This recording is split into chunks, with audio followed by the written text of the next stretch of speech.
Bienvenue dans ce nouvel épisode d'EnduroFlow. Aujourd'hui, je reçois Florian Charbonnier, kinésithérapeute et préparateur physique, spécialisé dans l'accompagnement du coureur. Sa mission, c'est faire le pont entre la science, le terrain et des méthodes concrètes pour courir mieux, plus longtemps et avec moins de blessures. La musculation reste encore trop souvent boudée par les pratiquants d'endurance, perçue comme optionnelle, voire incompatible avec la pratique de la course à pied. Et pourtant, elle joue un rôle fondamental pour prévenir les blessures et améliorer les performances. Comme tu l'as compris, dans cet épisode, on va parler de préparation physique, musculation et de comment intégrer tout cela dans ton programme d'entraînement. Comme d'habitude, voici un petit aperçu de tout ce que tu vas découvrir dans cet épisode. Ce que la littérature scientifique dit réellement sur l'intérêt de la musculation au sujet de la prévention des blessures et de l'amélioration des performances. Pourquoi le choix des exercices est souvent surestimé et ce qu'il faut plutôt prioriser à la place. À quel moment de la semaine placer ces séances de muscu pour en tirer un maximum de bénéfices et surtout éviter les interférences. Ce que Florian pense du travail du haut du corps pour les coureurs, le groupe musculaire le plus sous-estimé en course à pied, le type d'exercice à privilégier pour mieux encaisser les descentes en trail, pourquoi les Kenyans ne font-ils pas de préparation physique, et enfin une anecdote tirée de ses années en tant que pratiquant de natation qui en dit beaucoup sur l'importance du partage dans le sport. Sur ce, je ne t'en dis pas plus et je te laisse découvrir cette conversation aussi riche qu'utile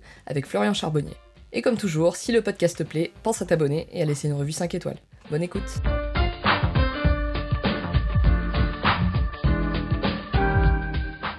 Bonjour Florian, merci d'avoir accepté mon invitation. Salut Elodie, je suis ravi que tu m'aies invité. Avec plaisir. Est-ce que je peux te laisser te présenter pour démarrer, s'il te plaît? Ouais, avec plaisir. Écoute, moi c'est Florian Charbonnier, j'ai 30 ans. Je pense comme toutes les personnes qui écoutent ce podcast, je suis surtout passionné de sport, de sport d'endurance évidemment. Et je suis pratiquant, je fais de la course à pied, du trail, du triathlon, de la musculation, le sujet du jour. Et sinon, je suis kiné, d'un point de vue professionnel, je suis kiné spécialisé dans la prise en charge des coureurs. Je suis préparateur physique et puis coach, notamment coach au sein d'une structure de coaching personnalisé avec présentiel qui s'appelle X-Run, dans lequel je suis devenu associé maintenant depuis un peu plus de 2 ans. Voilà. Ok. Du coup, avant de rentrer dans le vif du sujet, est-ce que tu peux nous raconter, toi, c'est quoi un petit peu ton histoire avec le sport? Et qu'est-ce qui fait que tu t'es pris de passion justement pour la course à pied, les sports d'endurance? Écoute, je vais dire que je fais du sport depuis un petit peu depuis toujours, ouais. J'ai commencé assez tôt, et pour autant, je viens pas du tout d'une famille sportive, hein. Quand aujourd'hui je fais des ultras, des triathlons, des trucs, à chaque fois ils se demandent ce que je fais. Enfin, ouais, ils comprennent pas forcément. Mais ouais, le sport, ça a toujours fait partie de ma vie. J'ai commencé la natation assez jeune. À la base, c'était mon sport, hein. J'ai commencé vers 4-5 ans. Je fais aussi un petit peu de basket en étant jeune. Et puis, assez vite, j'ai fait de la compétition je me suis pris de passion pour ça, pour le sport déjà de façon générale, hein, et puis pour la compétition en natation à l'époque. Et j'en ai fait pas mal jusqu'à l'âge de mes 18 ans. Pas un niveau exceptionnel, j'avais pas de prétention, j'avais pas les qualités pour pouvoir prétendre à quoi que ce soit. Mais j'en ai fait pas mal et c'est ça qui m'a vraiment donné le goût du sport et de la compète. Et puis qui a commencé aussi à m'éveiller un petit peu justement à, bah, euh, à l'intérêt de l'entraînement, à tout ce qui peut entourer l'entraînement pour arriver à performer. Voilà, je pense que cette grosse période pour moi, elle m'a ouvert à ça. Et puis voilà, après mes 18 ans, les études, hein, donc j'ai fait kiné en passant par la première année de médecine, et puis ensuite école de kiné, donc forcément j'avais plus trop le temps de nager.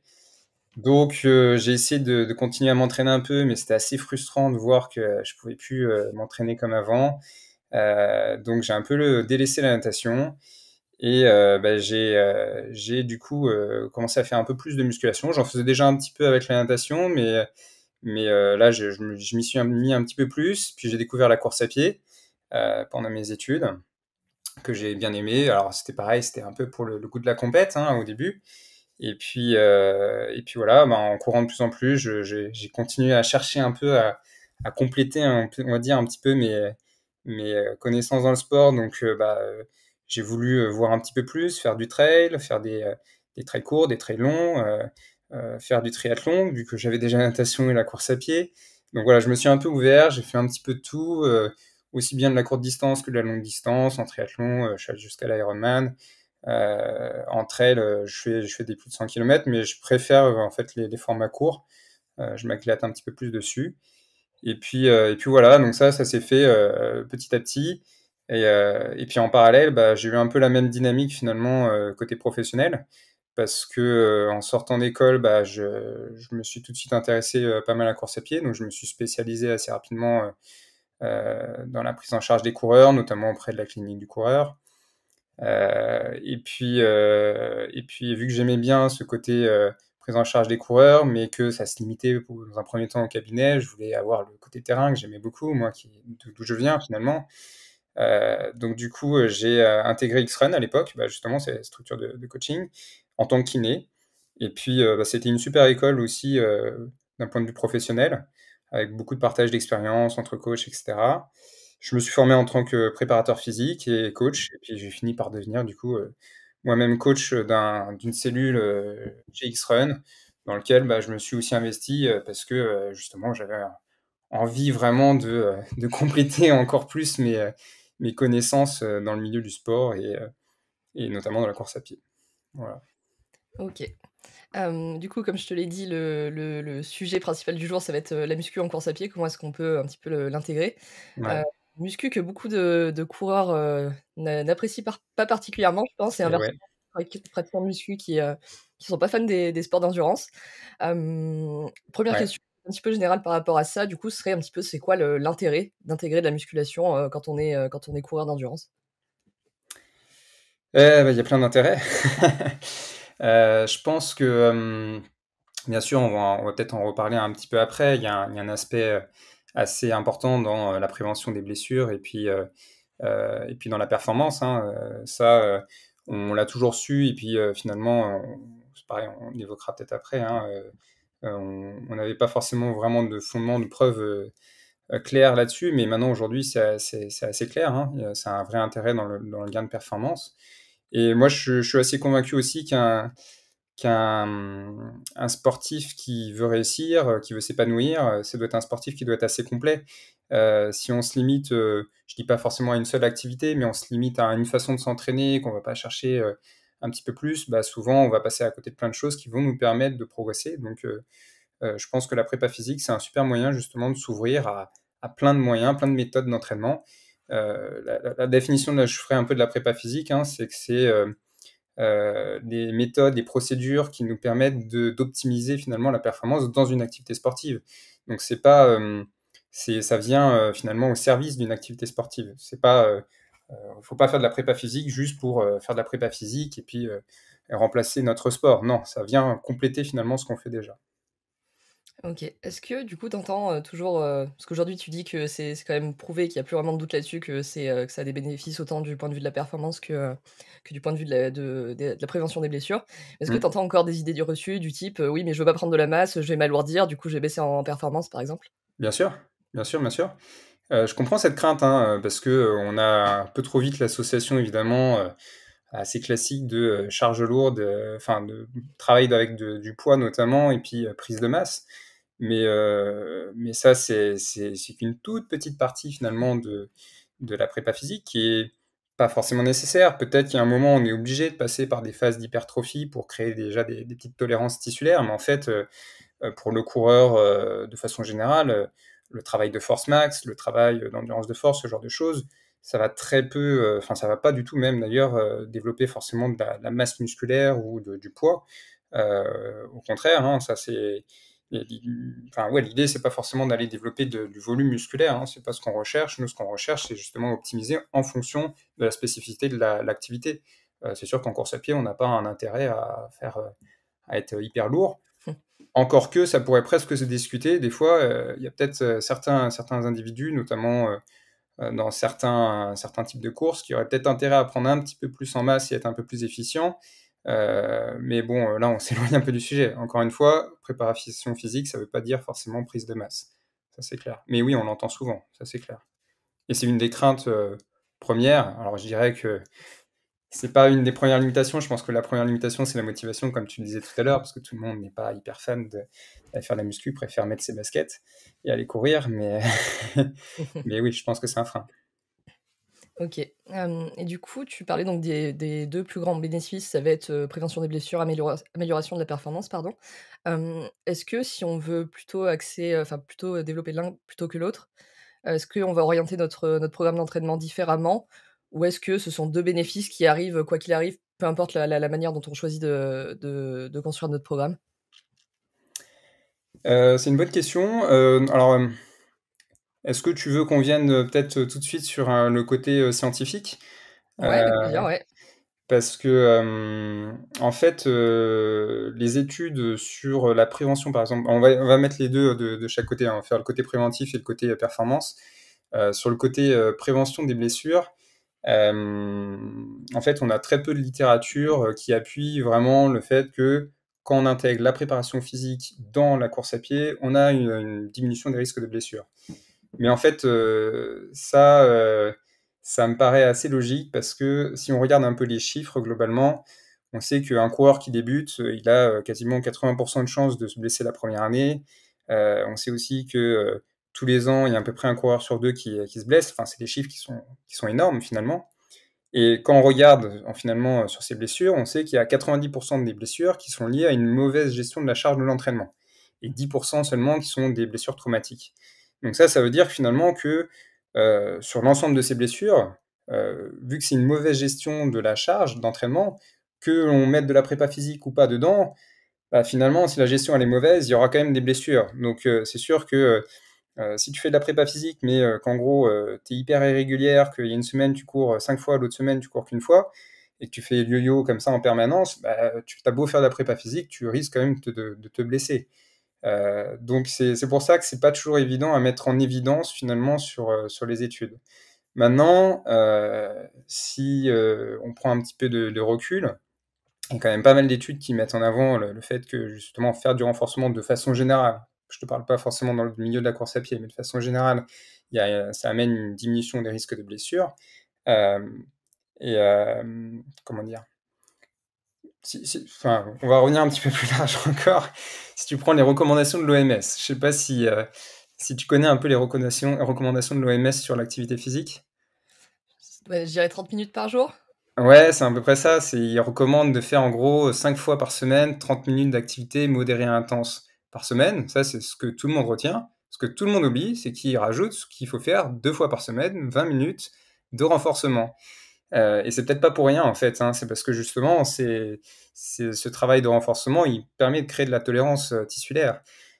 Sur le travail de force max, là pour le coup, on a des études qui sont assez claires, hein, sur plein de tissus, notamment les ischio-jambiers par exemple, qui ont été très étudiés avec les sports collectifs comme le foot, où il y a peut-être un petit peu plus d'argent aussi. On sait vraiment que le travail de force max avec des charges lourdes, en excentrique, etc., ça crée vraiment des tolérances tissulaires qui permettent de diminuer les risques de blessures. Pareil, il y a des études, pas mal d'études assez fiables qui ont montré que le travail de renforcement des muscles intrinsèques de ton pied, bah, ça permettait de prévenir finalement, plein de pathologies globales du cadre inférieur, donc du membres inférieur. Bref, et on pourrait faire comme ça sur plein d'autres tissus, mais le travail de force max, c'est clair que ça te permet d'augmenter ta tolérance tissulaire et donc du coup de diminuer forcément les risques de blessures plutôt musculaires, d'accord? Donc de lésions, de tendinopathie. Donc ça, c'est un réel intérêt. Et au-delà de ça, en plus, ce que j'aimerais bien mettre un petit peu en avant, c'est que la force max, c'est quelque chose, c'est quelque chose qu'on va avoir un potentiel qui va se développer après notre pic de croissance, jusqu'à peu près nos 20 ans, à peu près dans ces eaux-là. Et puis en fait, à partir de 28-30 ans, ce potentiel, il va avoir tendance à diminuer irrémédiablement. Et si jamais on ne l'entretient pas, ben, il va diminuer. Donc le seul moyen finalement d'arriver à garder ce niveau de tolérance à un niveau suffisamment élevé, bah, c'est de l'entretenir, c'est de le travailler. Et ça, c'est vrai pour le coureur, pour le sportif de n'importe quel sport, mais c'est vrai pour la personne sédentaire ou pour le petit papy ou la petite mamie. Donc en fait, tout le monde devrait aller faire du travail de force pour entretenir cette qualité et puis et d'éviter d'avoir une tolérance qui diminue petit à petit. Je fais souvent un peu le raccourci, mais si ta VMA, c'est 18 km/h et que tu cours à 12 km/h, ça te paraît être relativement facile comme effort. Maintenant, si ta VMA elle est à 14 km/h et que tu cours à 12 km/h, c'est sûr que tu es beaucoup plus vite à ta limite. Bah, la force, c'est un gros raccourci que je fais, mais c'est un peu la même chose. Si je te demande de faire un squat à 40 kg et que ta force max c'est 50 kg, bah, peut-être que tu vas être beaucoup plus vite proche de tes limites tissulaires que si ta force max c'est 100 kg. Donc tu as tout intérêt finalement à essayer d'entretenir tes capacités de force. Ça, c'est pour le côté force musculaire. Ensuite, on sait que, pareil, hein, d'un point de vue renforcement global, si on va avoir une action sur les blessures traumatiques, plus tu vas avoir tendance à renforcer tes tissus, plus ils vont s'adapter, plus tu vas être forte, robuste, plus tu vas avoir tendance à diminuer tes risques de blessures traumatiques. Et le dernier point, et là ça va peut-être recouper un peu avec l'aspect performance, c'est que aujourd'hui il y a pas mal d'études qui mettent en avant que le travail de force max ou le travail de pliométrie, ça va te permettre de développer tes capacités d'économie de course. Et l'économie de course, on va peut-être en reparler un peu vite fait là pour la performance, mais si en gros tu es plus économe sur tes efforts, tu vas mieux tolérer tes charges d'entraînement, tu vas sans doute être moins fatigué, donc probablement que tu seras moins rapidement dans la surcharge et que tu risques de du coup moins te blesser. Donc c'est peut-être une déduction indirecte là que je fais, mais clairement ça a un lien. Euh, voilà, ça c'est un peu le côté préventif aujourd'hui d'un point de vue scientifique. Et le côté point de performance, là pour le coup c'est assez clair. Si tu veux performer, tu as tout intérêt à faire de la force max et de la pliométrie. Ça aujourd'hui toutes les études mettent en avant que le fait que ça te crée une vraie économie, un vrai gain d'économie de course et donc du coup un gain de performance. Il y a une étude là qui est sortie cette année de Zanini et Al qui mettait, en gros c'était deux groupes. Tu avais un groupe qui suivait un programme d'entraînement classique de course à pied et puis l'autre qui avait le même programme de course à pied plus 2 séances de renforcement avec des charges lourdes et avec de la pliométrie par semaine, ça pendant 10 semaines. Et à la fin, quand ils ont fait l'analyse, etc., en gros, le groupe qui avait fait du renforcement avait un gain d'économie de course, une diminution de la sensation d'effort, de l'RPE, et une augmentation de 35% de performance sur les hautes intensités. Donc c'est quand même des chiffres qui sont relativement importants. Donc il y a un vrai gain là-dessus, ça c'est clair et net. Et aujourd'hui, si quelqu'un vient me voir pour augmenter ses performances, bah, clairement, je vais lui recommander de faire du travail de force et du travail de pliométrie. Même Ok. si je pourrais mettre quelques peut-être limites sur certains types d'athlètes. Ok. Juste peut-être une petite précision pour, la pliométrie, donc tout ce qui va être travail pliométrique, tout ce qui va être travail, à base de saut, par exemple? Exactement, ouais, c'est OK. ça. En gros, ça va être tout ce qui est corde à sauter, squat jump, burpees, enfin, tu prends un trou et des milliards. OK. Juste pour rebondir, sur un point que tu as évoqué tout à l'heure au tout début quand tu parlais de la prévention des blessures, justement que, renforcer un petit peu les tissus de certains muscles, ça pouvait, tu avais pris l'exemple du foot, par exemple, où il y a beaucoup de footballeurs qui se blessaient aux ischios et d'ailleurs, c'est une blessure qui peut être assez commune aussi Ouais, chez les sportifs, les coureurs notamment, ou même peut-être les tout à fait. cyclistes. Est-ce que c'est aussi parce que, typiquement, ce sont des sports qui sollicitent beaucoup plus les quadriceps et du coup, on peut se retrouver avec, un déséquilibre entre les quadriceps et les ischios, donc des quadriceps qui sont beaucoup plus forts que des ischios et si à côté, on fait pas un travail justement pour renforcer les ischios et corriger un petit peu ce déséquilibre, bah, forcément du coup la charge qui va être imposée, sur les muscles fait que c'est l'ischio qui va lâcher en premier. Eh ben, écoute, je vais te dire que non, parce que en fait, je pense que sur tous ces sports, c'est des sports qui sont hyper engageants, au contraire, pour les ischio-jambiers. C'est pas des sports, en fait, où tu as forcément, un déséquilibre en la faveur des quadriceps, au contraire. Non, c'est beaucoup de sports souvent où, la notion de vitesse a un impact énorme sur les ischio-jambiers. On sait que c'est, ce qu'il y a de plus stressant, en fait, c'est le sprint. C'est aussi le meilleur moyen, finalement, de prévenir, des blessures sur les ischio-jambiers. C'est de faire des sprints répétés, mais ça, pour le coup, il faut les mettre en place de façon très régulière. Et c'est sûr que pour un coureur de sport d'endurance, c'est peut-être pas le premier truc, enfin le truc le plus facile à mettre en place, de faire des sprints répétés alors qu'il court déjà, je sais pas, 5-6 fois par semaine et qu'il a déjà des séances de qualité.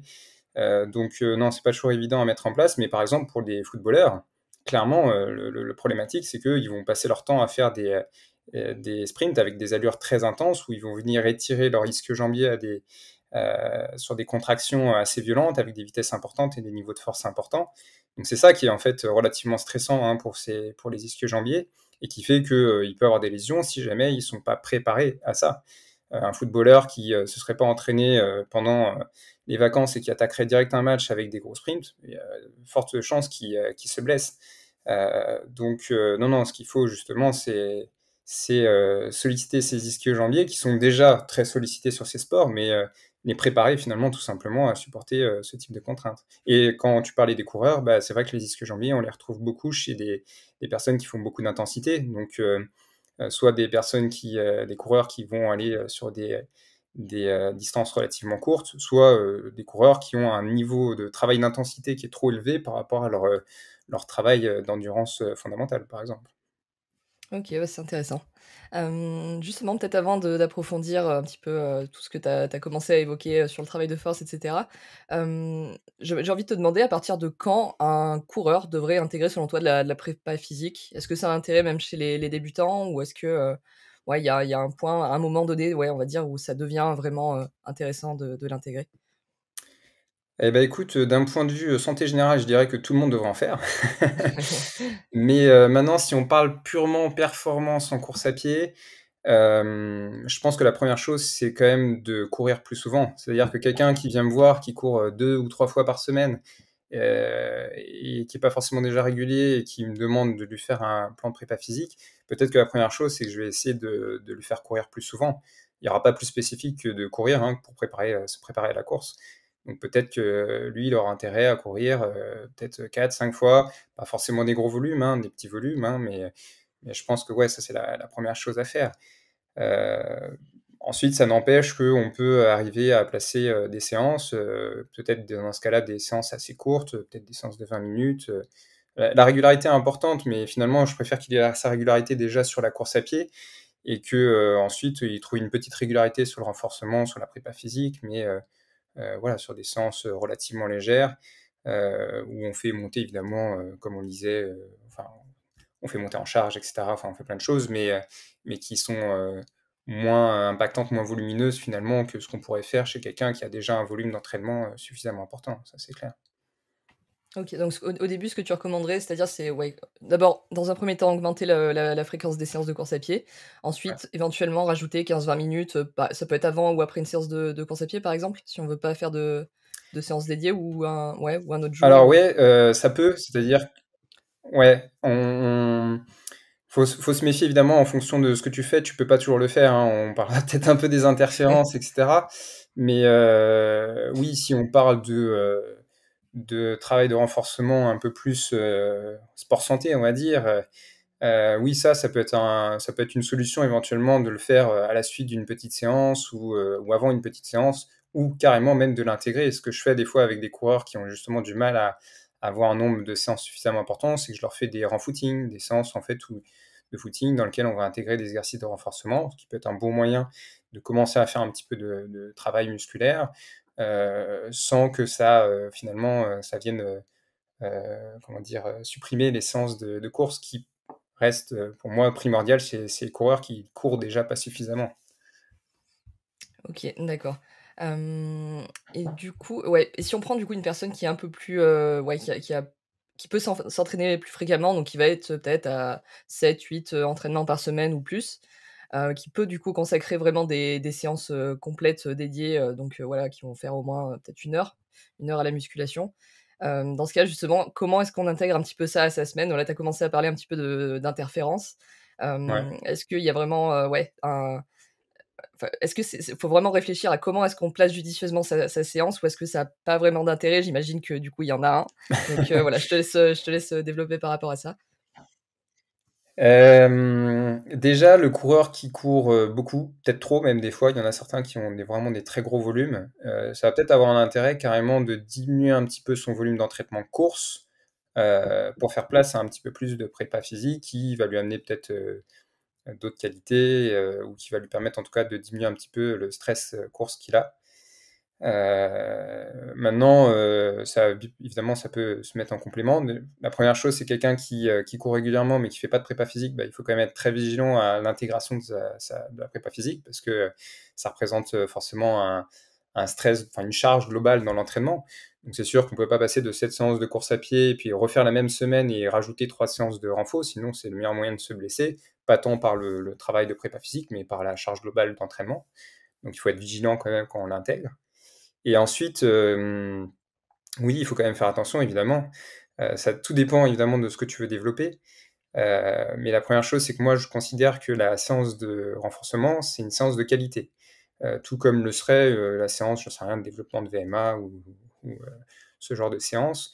Donc, bah, il faut quand même faire attention à ne pas finalement enchaîner des séances de qualité, parce qu'à un moment, le corps il a aussi besoin tout simplement de récupération. Donc, la première chose, c'est que souvent, on dit que entre deux séances, il faut au minimum 6 heures, si en tout cas, on ne veut pas développer quelque chose de particulier en enchaînant les deux séances. Donc, la première chose, c'est quelqu'un qui s'entraîne beaucoup, bah, je vais au minimum lui mettre 6 heures entre les deux séances. Ça, c'est la première chose. Là, encore une fois, je parle de quelqu'un qui court régulièrement. Quelqu'un qui court déjà un petit peu moins, bah, peut-être que je vais essayer d'éloigner encore plus les deux séances de qualité sur sa semaine, c'est clair. Pourquoi? Parce que bah, tu peux avoir des dégâts musculaires, hein, évidemment, hein, mais aussi bien créés par la séance de qualité course que la séance qualité prépa. Et que si jamais finalement tu accumules ces dégâts petit à petit, bah, tu vas peut-être au bout d'un moment surcharger, hein. Clairement, si tu as des courbatures, c'est un signe quand même que tes tissus musculaires sont en surcharge, qu'ils ont besoin de récupérer.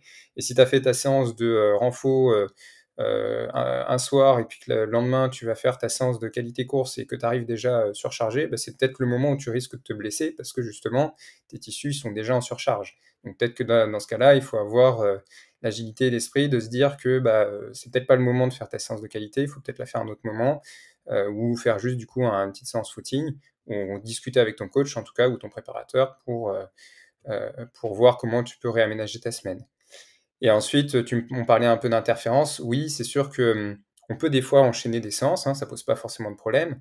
Mais par exemple, si tu veux travailler tes qualités de force sur une séance de prépa physique et que derrière tu enchaînes avec un petit footing en disant bon, de toute façon c'est cool, ça va pas avoir trop d'impact, ben, en fait, il faut savoir que ce travail d'endurance que tu vas faire, ce travail métabolique que tu vas faire sur ton footing, eh ben, il va avoir tendance à inhiber finalement la récupération neuromotrice que tu cherchais finalement à la suite de ta séance de travail de force. Donc, c'est pas judicieux de faire ça. Et ça, il faut faire attention parce que sinon, tu vas perdre une partie de l'intérêt de ta séance. Par contre, tu peux le faire sur des groupes musculaires qui sont un peu différents. Ça veut dire qu'en gros, si j'ai fait ma séance de force max sur mes membres sup, bah, il n'y a pas de problème à aller me faire un petit footing ou un petit tour de vélo cool derrière. Là, j'aurais pas forcément une interférence. Et à l'inverse, je vais te dire que si tu veux travailler, je sais pas, ton endurance de force, ça peut être judicieux de faire un travail d'endurance de force sur une séance de prépa physique, et puis derrière, d'enchaîner avec une séance longue où, je sais pas, soit tu vas travailler des tempos marathon parce que tu veux travailler un petit peu sur cette capacité justement à soutenir un effort sur la durée, ou j'en sais rien, un travail de trail avec des enchaînements de côtes longues, une descente longue, après avoir fait ta séance en endurance de force, pour arriver finalement avec une sorte de pré-fatigue, et puis d'être capable de soutenir ton effort. Ça peut être intéressant hein, quand on sent cette fatigue musculaire sur la deuxième moitié de course ou en fin de course, ou qu'on sent qu'on a une dérive cardiaque qui augmente parce que justement on n'arrive plus à maintenir la même économie de course, bah, c'est tout simplement parce que justement on a besoin de travailler un peu plus sur cette capacité d'endurance de force, et ça peut être un bon moyen de travailler, d'enchaîner une séance d'endurance de force avec une séance longue, ouais, pourquoi pas. OK, ouais, bah, pour l'avoir testé, il y a quelques mois, c'est vrai que c'est assez efficace, donc pas le faire Ouais, toutes les semaines peut-être parce que c'est vrai que bon, si tu as un peu de courbature et tout, c'est quand même douloureux un petit peu le lendemain, mais ouais, c'est vrai que c'est efficace et pour le coup, j'ai vraiment vu des gains à ce niveau-là. Peut-être juste pour, rebondir sur, tout à l'heure quand tu disais que tu le traitais donc comme, n'importe quelle, séance de qualité et que du coup tu laissais au minimum, 6 heures entre les 2. Hem, Typiquement, tu vois, si on prend vraiment les séances de qualité, axées course à pied, donc la plupart des coureurs vont en faire peut-être 2 dans la semaine, max 2, 3. Et à part vraiment des athlètes de haut niveau qui vont pratiquer le double seuil ou ce genre de choses, la plupart du temps, on laisse quand même, en général, au moins 48 heures entre 2 séances de qualité. Là, du coup, pourquoi tu le traiterais un petit peu, différemment la séance de muscu? C'est-à-dire, enfin, je pense pas que tu vois, par exemple, la plupart des gens qui vont faire 2 séances de qualité par semaine, je pense pas qu'ils vont les faire le même jour, 2 séances de qualité course à pied, je parle. Alors que, ouais, pour de la muscu, ça peut avoir un intérêt de faire les deux le même jour, enfin faire une course à pied et une muscu le même jour. Pourquoi est-ce qu'il y a une petite différence à ce niveau-là? Je Attends, sais je pas suis si pas c'est sûr très d'avoir clair. compris ta Ouais, question c'est en peut-être fait. pas très clair. Je disais donc tu disais que la séance, de muscu, tu l'as traitée comme une séance de qualité, Ouais, donc comme une séance de qualité, course à pied et je disais la plupart des coureurs vont avoir ouais. en général au maximum 2 séances de qualité course à pied par semaine et la plupart du temps, on va laisser au moins 48 heures de récup entre ces 2 séances. C'est rare qu'on enchaîne les 2 le même jour ou d'un jour sur l'autre. À Mmh. part, comme je te disais, des athlètes vraiment de très haut niveau qui vont pratiquer le double seuil ou ce genre de choses et qui peuvent enchaîner 2 séances de qualité course à pied dans la même journée. Et toi, tu disais que du coup, ça pouvait avoir un intérêt de placer une séance de qualité course à pied, admettons le matin, et une séance, de muscu jambes le soir. Pourquoi laisser aussi peu de temps de «repos» entre guillemets entre ces 2 séances si justement on les traite comme des séances de qualité? Alors je vois, je comprends du coup beaucoup mieux ta question. Et non, je voulais pas dire que, on pouvait enfin qu'il fallait faire absolument, 6 heures entre les 2 et se contenter de ça. Pour moi 6 heures, c'est le minimum. Parce que, oui, en effet, quelqu'un qui aurait que, 1 ou 2 séances de qualité de course à pied par semaine, en effet, tu peux essayer de jouer en gardant 48 heures finalement entre chaque séance et puis si tu fais, 2 séances de muscu, bon, bah, tu vois déjà dans ta semaine, tu que 7 jours donc si tu fais 48 heures entre chaque séance de qualité, en fait, ça tient même pas sur une semaine déjà, donc c'est déjà un petit peu chaud. Mais là, tu me parles de quelqu'un qui ferait 2 séances de qualité, hein. Alors, moi, pour moi, une séance en effet, de travail de seuil, hein, c'est une séance de qualité. Donc en fait, je pense qu'on y est très rapidement. Maintenant, je peux t'assurer que tu connais pas les triathlètes. Parce que les Ah, c'est vrai que triathlètes, j'avais ils pas sont pris ça à en compte. au moins une séance de qualité minimum par jour.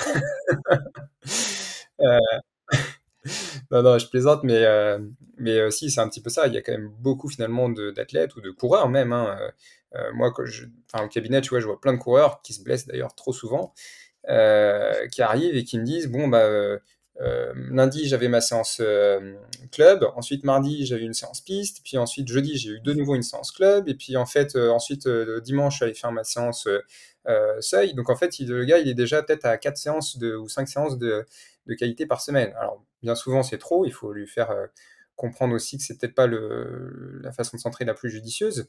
Mais du coup, quand tu veux intégrer de la prépa physique là-dedans, bah, il faut être hyper vigilant parce que, on peut rapidement arriver sur des enchaînements de surcharge. Donc ouais, les 6 heures, c'est un minimum. Et dans certains sports, notamment le triathlon, ou quand chez les personnes qui s'entraînent beaucoup, bah, ça peut se faire quand même malgré tout de faire 2 séances. Mais comme je te disais, dans ce cas-là, tu vas privilégier, si tu en as 2 le même jour, sur des groupes musculaires, si possible, différents, ce sera plus intéressant. Et quoi qu'il arrive, je mets toujours la séance de prépa physique en général en premier, parce que ça permet, d'éviter justement de faire tout et n'importe quoi sur la séance de prépa physique et puis ça permet de réadapter un peu plus facilement sur la séance course si jamais, il y a besoin. Sur les OK. qualités musculaires, je trouve. OK, donc si tu fais les 2 le même jour, admettons, bah, pour un coureur, Mmh. qui a par exemple une séance de seuil et une séance, muscu le même jour, tu placerais d'abord la séance de muscu et ensuite, J'aurais la tendance. prépa? Je OK, dis pas que c'est systématique, mais, je préférerais. Ouais. d'accord, OK. Ouais, c'est intéressant parce que moi, c'est vrai que j'ai plutôt tendance à faire, l'inverse, que j'ai plutôt tendance à me dire: «En fait, je préfère» enfin, si mon but c'est de progresser en course à pied, je préfère être à 100 sur ma séance course à pied et si je suis à 90 pour la séance de muscu, c'est un moindre mal au final, mais Alors c'est sûr que ça dépend beaucoup, mais si tu veux, par exemple, si tu veux développer j'en sais rien, par exemple, ta PMA, ta puissance, aérobique, sur des intervalles courts avec des notions de vitesse importantes, peut-être que là, oui, je dirais que c'est peut-être pas judicieux de faire, ta muscu le matin. Par contre, tu vois, tu me parlais de seuil, mais en fait, moi, je trouve que c'est plutôt pas mal parce que le seuil, on peut accepter déjà d'être dans un état, de fatigue, alors je te parle pas forcément musculaire, hein, comme on a déjà dit avec les interférences et cetera, mais une fatigue, générale, ça va te faire aussi travailler un petit peu ton seuil. C'est pas forcément une allure, hein, c'est une zone, hein, donc le but, c'est de faire travailler dans cette zone. Donc ça me choquerait pas plus que ça dans ce cas-là, ouais. OK, ouais, c'est intéressant.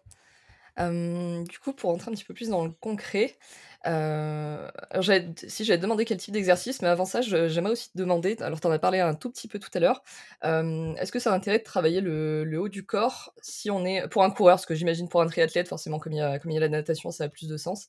Ouais. Pour un coureur, c'est peut-être moins évident. Est-ce qu'il y a un intérêt de travailler le haut du corps? Alors oui, Et toujours. Clairement, triathlète, en effet, ça paraît assez évident, avec la natation. 1re chose sur la partie haute du corps, hein, c'est le travail de corps qui est essentiel. Hem, si je te donne un peu l'image, c'est, imagine là, tu prends une boule de pâte à modeler et tu la jettes fort par terre, elle va s'écraser et puis c'est tout. Maintenant, tu prends juste ton stylo qui est un petit peu rigide, tu le lances par terre, bah, il va rebondir. En fait, tu vas plus facilement pouvoir transférer ton énergie si tu as une certaine rigidité au niveau du corps que si, à l'inverse, tu es tout mou. Donc le travail de corps, donc travail des abdos et de la sangle abdominale et puis du dos, pour moi, c'est obligatoire chez le coureur. Surtout, encore d'autant plus dès qu'il y a une notion de vitesse, hein, évidemment. On le voit d'ailleurs, hein, si tu vas sur de la course sur piste, hein, bon, bah, ils sont hyper gainés, hein, clairement. Mais c'est clairement primordial pour la performance. Et ensuite, si on parle vraiment purement membre supérieur, bah, évidemment, pour le trailer, ça a un intérêt, ne serait-ce qu'avec l'usage des bâtons. Euh, les bâtons, hein, on a des bonnes études dessus là, qui mettent en avant le fait que ça va pas forcément te faire gagner en performance, mais que ça va te faire gagner en économie musculaire sur les membres inférieurs.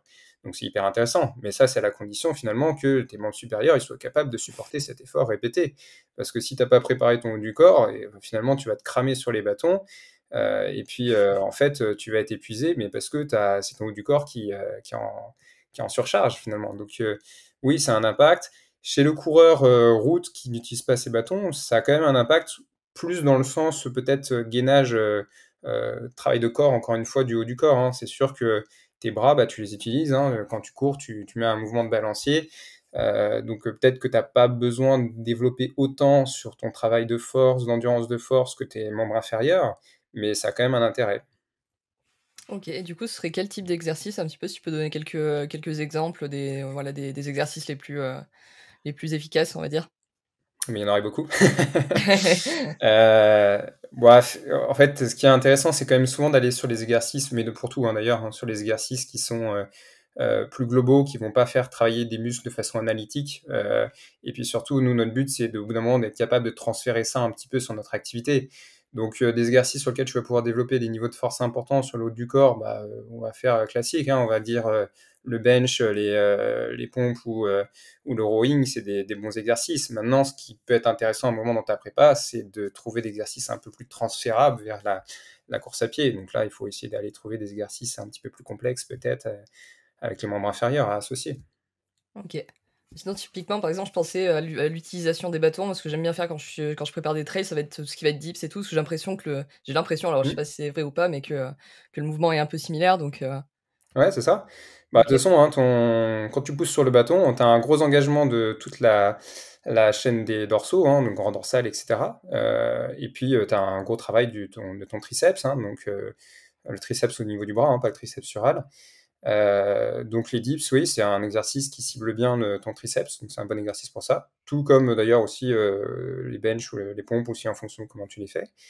Et puis bah, les travails de tes dorsaux, tu vas l'avoir un petit peu sur le dips, donc ça, oui, si, tu vas l'avoir. Donc c'est un bon mouvement, oui, en effet. Il y en a plein d'autres, OK. on va dire. C'est OK, très large. d'accord. Et après en termes comment dire? De répétitions, tout ça, est-ce qu'on va toujours être sur de la force, sur des répétitions plutôt courtes avec des charges lourdes? Plutôt, des séries longues? Est-ce que, faut varier un petit peu, faut mixer un petit peu les 2. Ouais, comment est-ce que tu organiserais ça? Toujours sur le travail du corps pour l'instant? Bah, moi, je le planifierais, comme je le ferais aussi pour la course à pied ou pour le travail de renforcement du bas du corps, hein. Je sais pas si on peut peut-être parler de qualité. En fait, allez, je vais revenir un peu plus sur du plus large, hein. Moi, comment je planifie ma prépa physique? Bah, encore une fois, je le fais comme la course à pied. Ça veut dire que je regarde mon objectif, les objectifs principaux. Et puis, bah, ensuite, je vais créer mon plan en fonction de ça, en fonction des spécificités de la course, en fonction des besoins de l'athlète. Ça va pas être les mêmes pour tout le monde. Donc, c'est sûr que peut-être qu'il y a certains athlètes justement qui auront besoin de plus travailler le haut du corps que certains d'autres pour le même effort, pour la même course, mais parce qu'ils n'ont pas les mêmes qualités. Et donc, du coup, moi, mon plan ensuite, ça va être un plan par bloc, un peu comme je le ferais pour la course à pied, où on va essayer de développer des qualités. En course à pied, bah, tu vas peut-être avoir ta PMA, ta capacité de soutien ou ta capacité technique de descente, enfin bref, plein de choses. Bah, en prépa physique, c'est la même chose. Tu vas avoir ton travail d'hypertrophie, travail de force max, travail de puissance, travail de vitesse, travail d'endurance de force. Enfin bref, il y a plein de qualités que tu peux chercher à développer. Et bah, en fonction de ce que je vais chercher à développer chez l'athlète, je vais définir mon plan et du coup mes séances en fonction, en allant vers le plus spécifique, évidemment, quand on se rapproche de la course. Donc, c'est un peu difficile de te répondre comme ça Bien sûr. sur le membre sup, mais je pense que il y a un moment, tu es obligé de passer par quand même un peu de travail de trophy ou ne serait-ce pour créer un peu de tolérance tissulaire. Donc là, on va peut-être être sur des séries qui vont, je sais pas, être entre 6 et 12 reps, avec un temps de repos aux alentours de la minute, sur lequel tu vas faire augmenter progressivement la charge, puis ensuite tu vas peut-être aller sur des blocs où tu vas en effet essayer de développer plus ta capacité de force max. Donc là, ça a peut-être un intérêt en effet d'aller chercher de la charge lourde, avec peu de répétitions, avec des temps de repos importants, avec des temps de contraction un peu plus longs. Et puis ensuite, bah, il y a un moment, il faut quand même aller sur, comme on disait, sur du spécifique. Donc il va falloir retrouver un peu plus de dynamisme, augmenter le nombre de répétitions, diminuer les temps de repos, et puis essayer de croiser peut-être un peu plus, comme on disait, avec des gestes plus proches de la course, donc en engageant pas mal les membres inférieurs. OK. Bah, du coup, typiquement pour, tout ce qui va être, membres inférieurs cette fois, bah, ou, même globaux comme tu disais des exercices qui peuvent solliciter un petit peu tout le corps, ça va être quoi un petit peu les exercices types? Encore même question, j'imagine qu'il y en a plein, mais Ouais, qu'il y en a quand même qu'il y en a quand même qu'on retrouve, plus que d'autres qui sont, enfin je pense au squat, au soulevé de terre, ouais. ce genre d'exercices qui sont assez complets. Voilà, est-ce que tu aurais ouais, des petites, recommandations sur des exercices un petit peu, ouais, un petit peu phares, voilà, qui peuvent être intéressants, dans une approche Ouais, globale, alors pour n'importe qui. je peux pas te faire un catalogue non plus. Mais, oui, si, il y a quand même, si on peut cibler, certains groupes musculaires, déjà moi, le premier groupe musculaire, celui qui est le plus sous-estimé, c'est le pied, hein, tout simplement. OK. On parlait de l'importance du corps, dans le transfert d'énergie, mais il y a un moment, le premier truc qui est en contact au sol, c'est notre pied. Donc si on a un pied, qui est pas musclé, qui est pas fort, qui est pas capable de retranscrire, notre énergie, bah, en fait, on peut avoir un super haut du corps, un membre inférieur hyper musclé, hyper efficace. Bah, s'il n'y a pas de pied, on retranscrira rien du tout. Donc le pied, il est beaucoup trop sous-estimé et clairement, ça, faut vraiment le travailler. Et dans le même lot, je mettrais notre triceps sural, hein, notamment le solaire, qui est la partie un peu profonde du solaire, pardon, du triceps sural, qui nous permettent vraiment la propulsion, hein, finalement. Donc Donc du ça, il mollet, faut du le coup? travailler à fond, clairement, chez le coureur. Et là, ça va être assez large aussi, mais je pense que c'est important. Déjà, il y a un truc tout simple à faire, bah, c'est d'essayer de marcher le plus souvent pieds nus. Ça peut paraître bête, hein, mais si à la maison, tu marches pieds nus, si dans tous les jours, tu essaies de mettre des chaussures le plus minimaliste possible pour marcher, bah, ça, on a pas mal de papiers là, qui montrent que tu as un vrai intérêt dans le gain de trophie musculaire au niveau des muscles intrinsèques et puis le gain de force. Donc, ça, c'est une première chose toute simple à faire. On pourrait faire courir pieds nus, hein, ou en chaussures minimalistes, mais ça représente forcément un stress beaucoup plus important. Donc ça, on est très, très, très prudent si on veut intégrer ce genre de choses. C'est clairement pas le premier truc que je vais recommander, mais ça peut toujours être intéressant.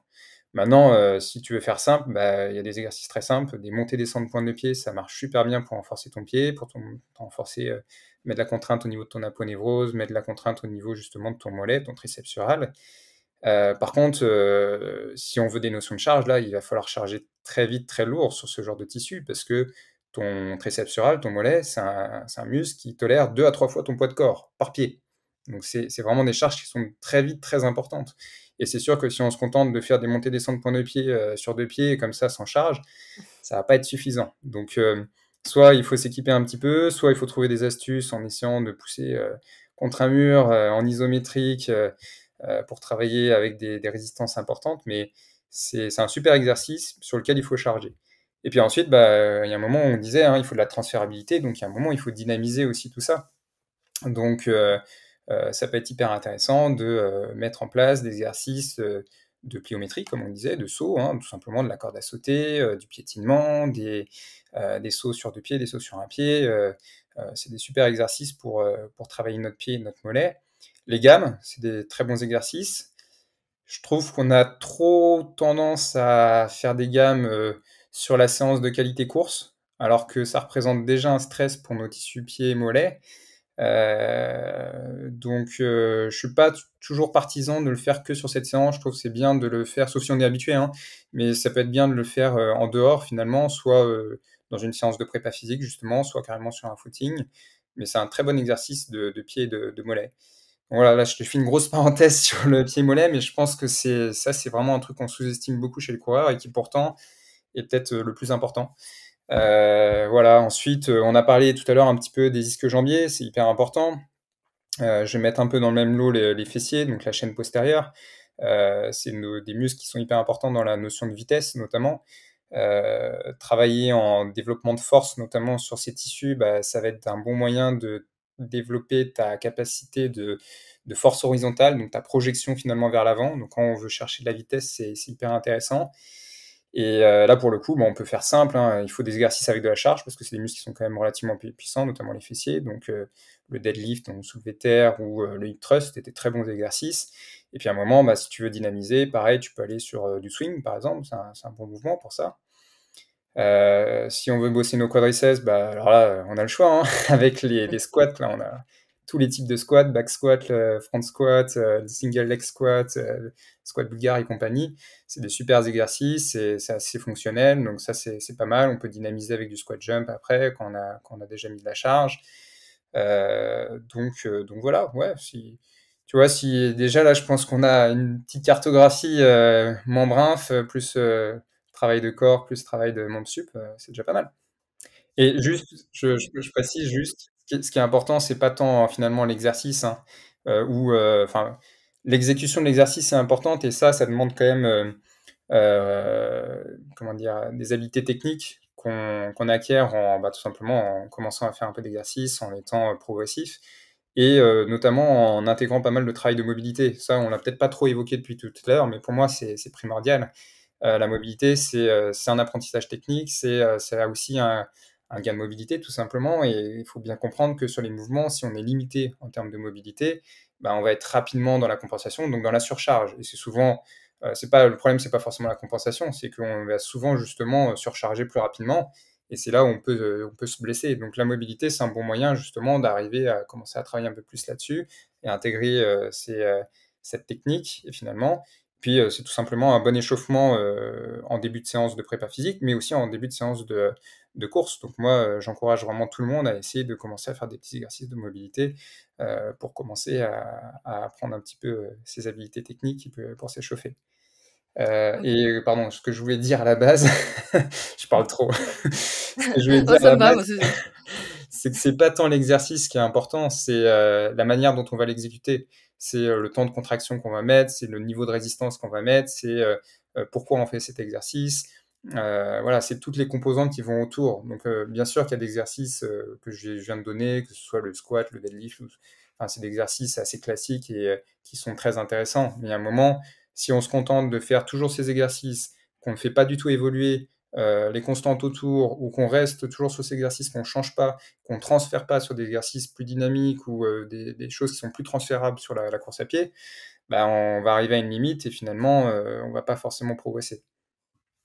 OK, donc du coup, par rapport à ça, si tu dis que le 1er truc à maîtriser, ça va être l'exécution, peut-être que ça aurait un intérêt, peut-être, quand on est vraiment débutant, de commencer par des exercices un peu guidés, voilà, soit à la machine, soit à la barre guidée, ce genre de choses, pour vraiment se concentrer sur l'exécution et potentiellement après passer sur, par exemple, du squat à la barre libre, où il y a un peu plus d'instabilité.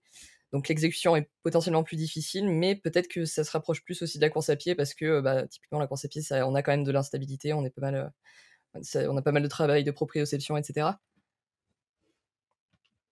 Oui, ça peut être un bon moyen, en effet. Souvent, tu sais, le coureur qui veut commencer la prépa physique, il va pas forcément aller en salle parce que ça le motive pas trop. Donc, je suis à la maison, forcément, tu as moins d'éléments pour guider, mais de travailler déjà à poids de corps ou moi, ce que je recommande souvent à mes coureurs débutants, c'est d'aller acheter un kettlebell de un sixième du poids du corps et puis un autre de un tiers du poids du corps. Et en fait, on peut faire déjà plein de choses là-dessus. Euh, Et puis ensuite, oui, à la salle, ça peut éventuellement être un bon moyen quand on n'est pas trop sûr de soi de commencer sur du guidé. Mais je pense que si on est vraiment suffisamment progressif, il y a plein de vidéos maintenant, de toute façon, on trouve sur Internet, on trouve plein de choses. Nous, X-Run, justement, on fait aussi, par exemple, des petites capsules vidéo sur des exercices. On peut les trouver sur YouTube. Enfin, on trouve plein de trucs de qualité maintenant pour arriver à être un peu guidé. Et je pense qu'à un moment, il faut pas avoir trop de crainte de commencer. Si on y va suffisamment progressivement et si on commence pas tout de suite à passer sous la barre avec 200 kilos, on va pas se blesser. Hein. On se blesse pas parce que je pense qu'il y a plus d'intérêt finalement à commencer à faire des exercices et des mouvements que à ne pas en faire parce qu'on a peur de se blesser.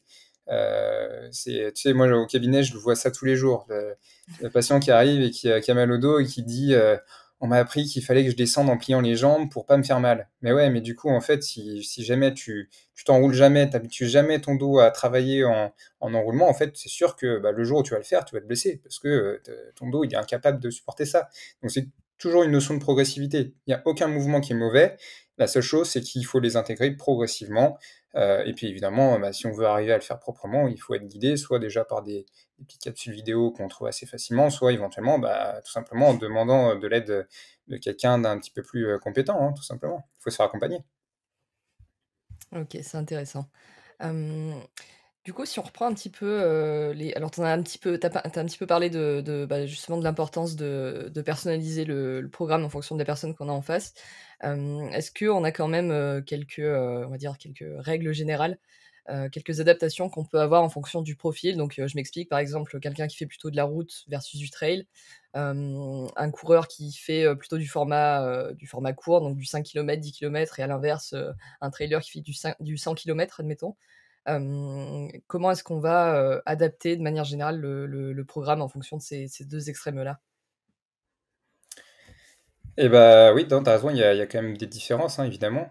Des différences, bon, il y en aura aussi de toute façon avec l'athlète, hein, qui sera, enfin, encore une fois, tu prends 2 athlètes qui courent à un 5 km, les 2 ils travailleront pas de la même manière parce qu'ils n'ont pas besoin de développer les mêmes choses. Maintenant, c'est sûr qu'il y a quand même pas mal de différences. Déjà, en route, on a un geste qui est quand même très répétitif, qui est toujours le même. Il n'y a pas de variation de terrain finalement. Donc, on travaille toujours dans les mêmes amplitudes. Et je pense que par exemple, justement, on parlait beaucoup du travail de force. Quand on va aller sur la partie la plus spécifique en fin de prépa, on n'a pas vraiment d'intérêt à aller chercher des grosses amplitudes articulaires. Par exemple, je ne vais pas faire un squat complet en fin de prépa à un coureur route, parce que finalement, l'angle dans lequel il va travailler, ça va être assez restreint. Donc, il faut déjà essayer d'aller cibler un petit peu ces amplitudes de travail.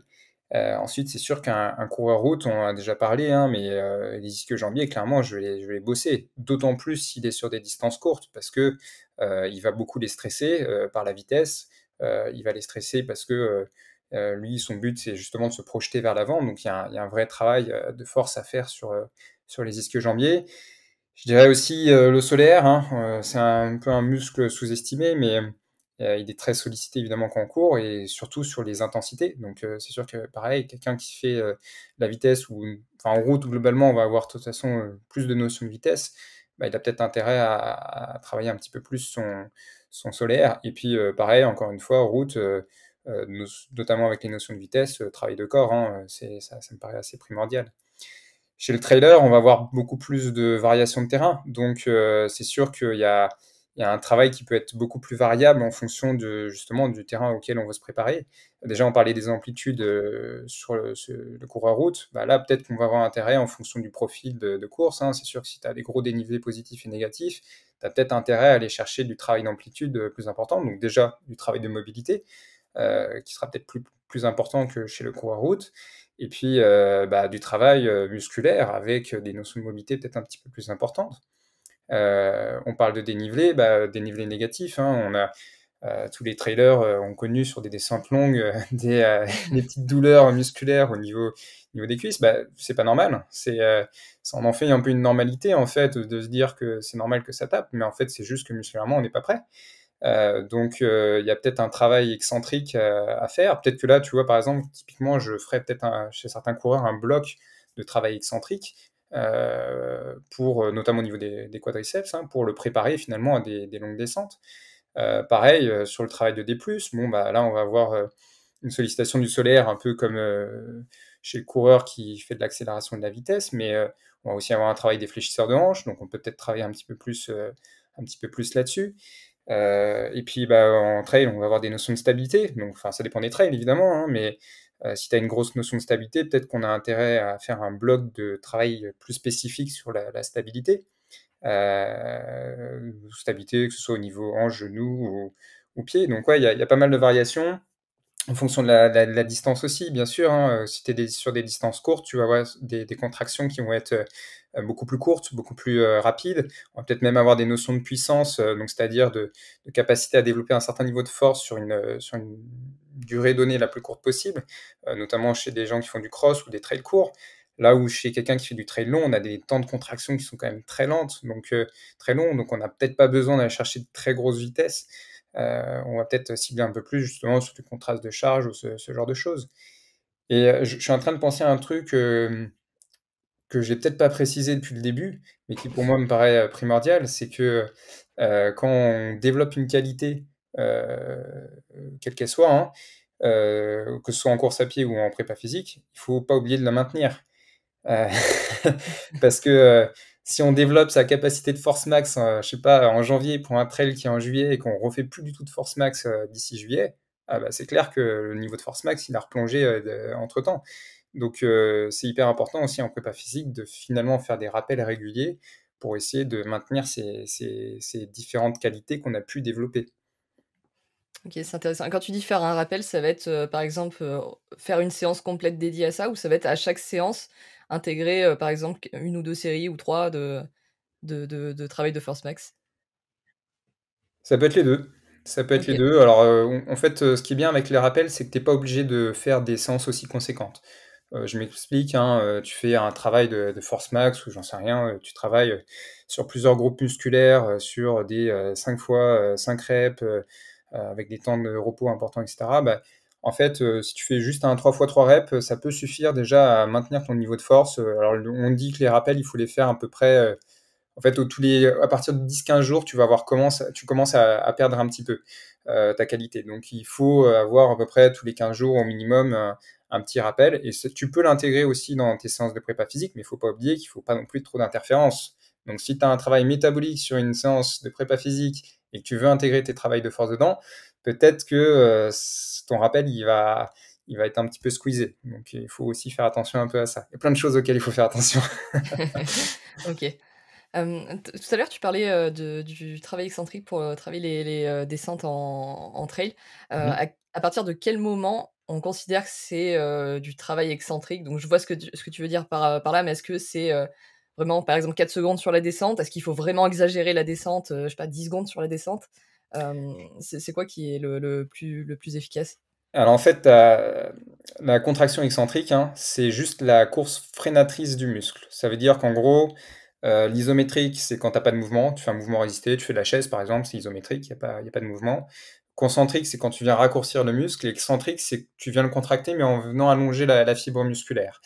Euh, donc, si je te prends l'exemple du quadriceps, par exemple, sur un squat, bah, quand tu vas venir te redresser, tu vas venir raccourcir la fibre musculaire, le muscle se raccourcit. Quand tu viens descendre, finalement, tu fais déjà un travail excentrique.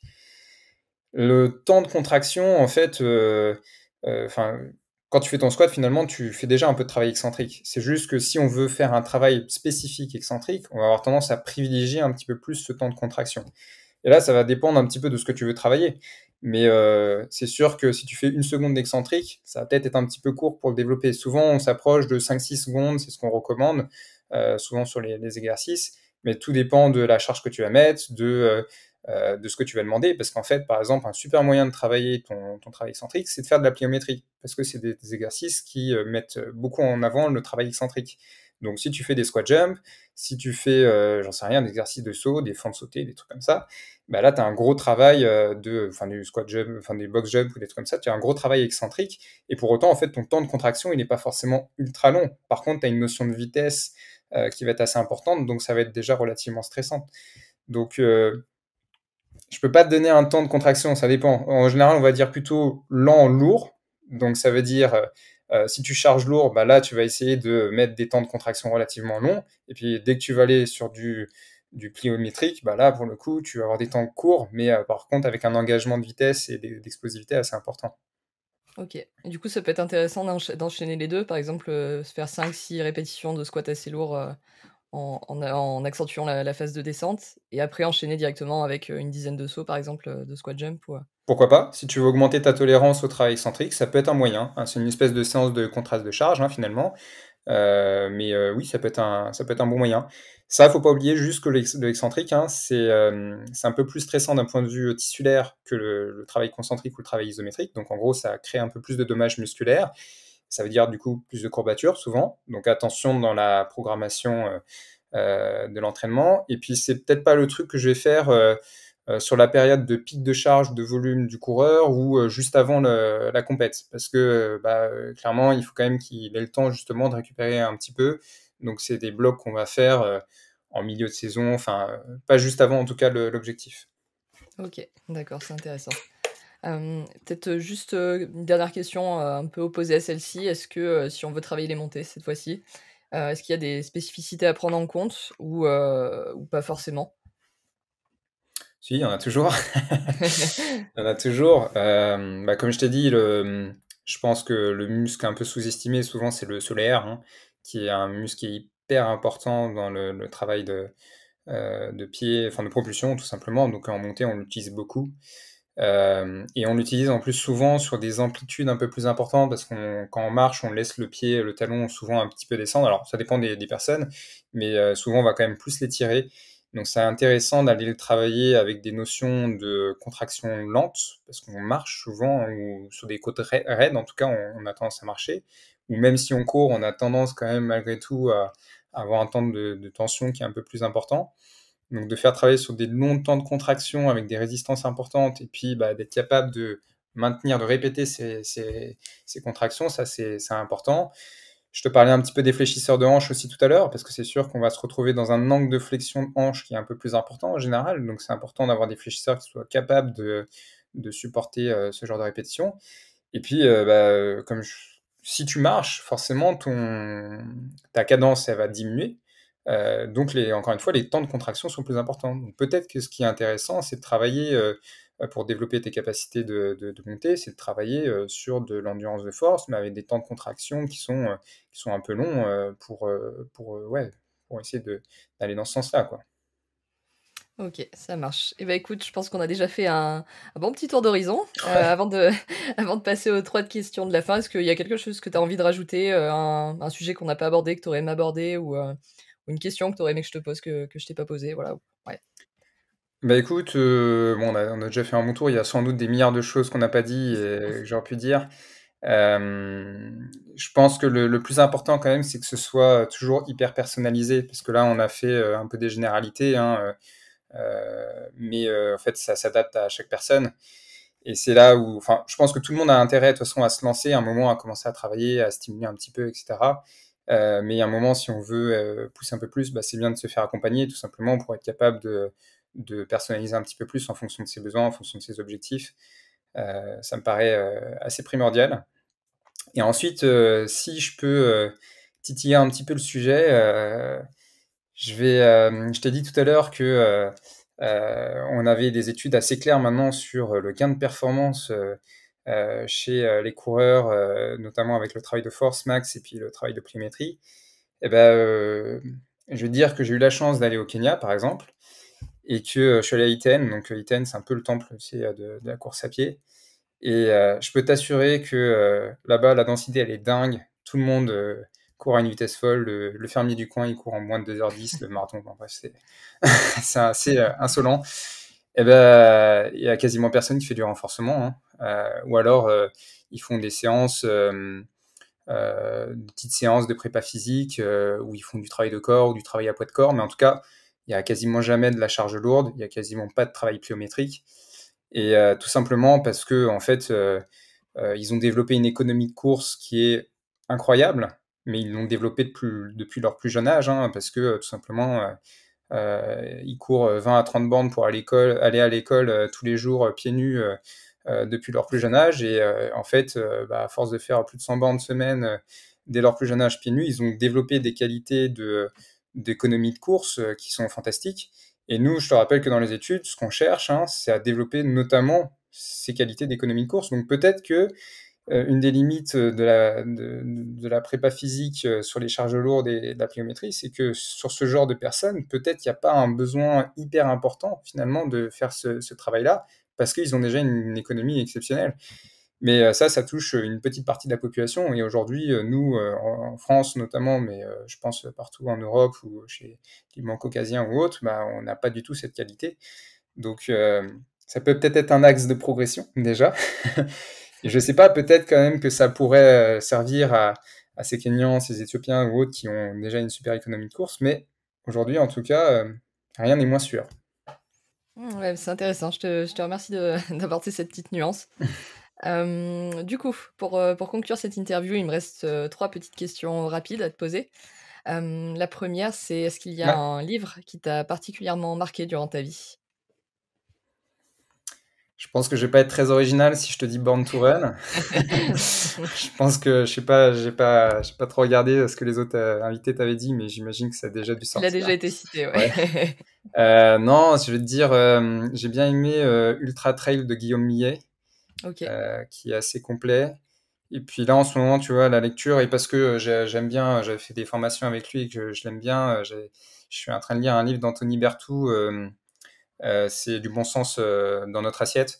Je pense que bon, le livre est pas très, très compliqué, mais il met bien en avant, je trouve, le côté nutrition. Enfin, je pense ce à quoi on devrait faire attention aujourd'hui sur la nutrition. Ouais. OK. 2e question, s'il y avait une seule valeur que tu voudrais transmettre à la prochaine génération de sportifs, laquelle serait-elle? C'est dur comme question. Euh, Allez, je vais dire le partage. Le partage, hein. Mmh. Je pense que moi, c'est ce que j'aime bien, c'est partager des moments, partager ma passion pour le sport, partager mes connaissances, évidemment, à mes athlètes ou à mes patients. Euh, ouais, je pense qu'on est dans un sport individuel, mais en fait, on vit par justement la communauté, c'est ce qu'on essaye de mettre aussi en avant, nous, chez X-Run, c'est le côté communautaire, hein, ce côté un peu famille. Et puis, même, tu vois, avec mes patients, hein, moi, ce que j'aime bien, finalement, c'est me sentir utile pour les gens, sentir que même s'ils auraient pu faire sans moi, finalement, si j'ai pu servir, finalement, à leur permettre de réussir leurs objectifs ou de concrétiser quelque chose, je suis très content. Moi, c'est ce que je veux. Donc, pour moi, c'est ouais, c'est ça, le partage, on va dire. OK, c'est une très bonne réponse, je pense. Et pour finir, est-ce que tu aurais une petite anecdote de sport à nous raconter? Pour rester un peu dans le côté partage, hem, parce que c'est mon sport quand même à la base, moi il y a toujours des souvenirs de natation de compète là qui me reviennent. Et souvent en fait ce qui est assez surprenant, c'est que pareil, on est sur un sport individuel, mais en fait les souvenirs qui me reviennent souvent, c'est quand même les souvenirs de relais. Parce que tu partages justement une émotion avec des amis, avec d'autres personnes quoi. Et je me rappelle d'un championnat, alors c'était les championnats des Yvelines. C'était un championnat départemental, tu vois, c'était pas dingue finalement. Mais je faisais ça avec des potes et puis on nageait contre des amis, parce qu'à force de nager, tu connais tous les autres nageurs des autres clubs. Donc c'était un peu la guéguerre. Et c'était le relais 4 fois 50 mètres 4 nages. Et moi je devais finir, donc j'étais le dernier nageur, je nageais le 50 libre et c'était pas spécialement ma spécialité, mais voilà, je devais finir. Donc j'avais une petite pression quand même, surtout que en gros je savais très bien que mes collègues allaient sûrement prendre un petit peu d'avance au début, puis ensuite ils allaient se faire remonter progressivement. Et puis à la fin, je nageais contre un mec qui était clairement beaucoup plus fort que moi sur cette nage. Donc j'avais une petite pression. Et puis en fait, ça s'est passé comme prévu. Ils ont pris un peu d'avance, ça a commencé à se faire rattraper. Et puis je pars et là, t'as une pression de dingue, mais en même temps, tu veux pas décevoir les potes. Donc t'as une espèce d'émulation, t'as une ambiance de dingue. Et puis je finis par toucher premier. Et donc, du coup, on gagne, quoi, tout simplement. Mais à ce moment-là, tu as l'impression d'avoir gagné les championnats du monde. Enfin, c'est bête, mais ces émotions-là, tu vois, ces moments de partage, bah, c'est complètement dingue. Alors qu'en fait, bon, bah, t'as fait juste une petite place aux départementaux. Bon, bah, c'est cool, quoi. Mais ouais, ça c'est un bon moment de partage, tu vois, pour finir un petit peu sur cette tonalité. OK, bah, je te remercie pour le partage justement. Ouais, c'est gentil. Hem, avant de se quitter, pour celles et ceux qui veulent en savoir plus sur toi et sur ce que tu fais ou sur, qui voudraient, éventuellement bénéficier de ton accompagnement, où est-ce qu'on peut te retrouver?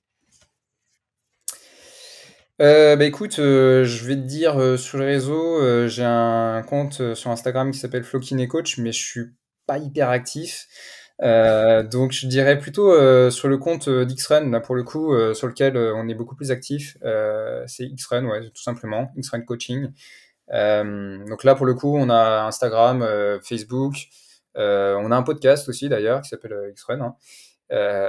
Et voilà, et puis il y a le site, hein, tout simplement, sur lequel d'ailleurs vous pouvez faire vos demandes de séances découvertes. C'est gratuit, ça vous permet de venir assister à une séance et puis de voir un peu comment ça se passe, si ça vous plaît. Et puis bah, à cette occasion, je serais très heureux si jamais vous venez sur mon créneau de vous rencontrer. Voilà, hein, sinon, si vous avez besoin d'une expertise médicale ou de conseils, tout simplement, bah, je vais vous dire à mon cabinet. Donc là, vous pouvez me trouver sur Doctolib, tout simplement. Voilà. Ça marche. Tu es d'où, du coup?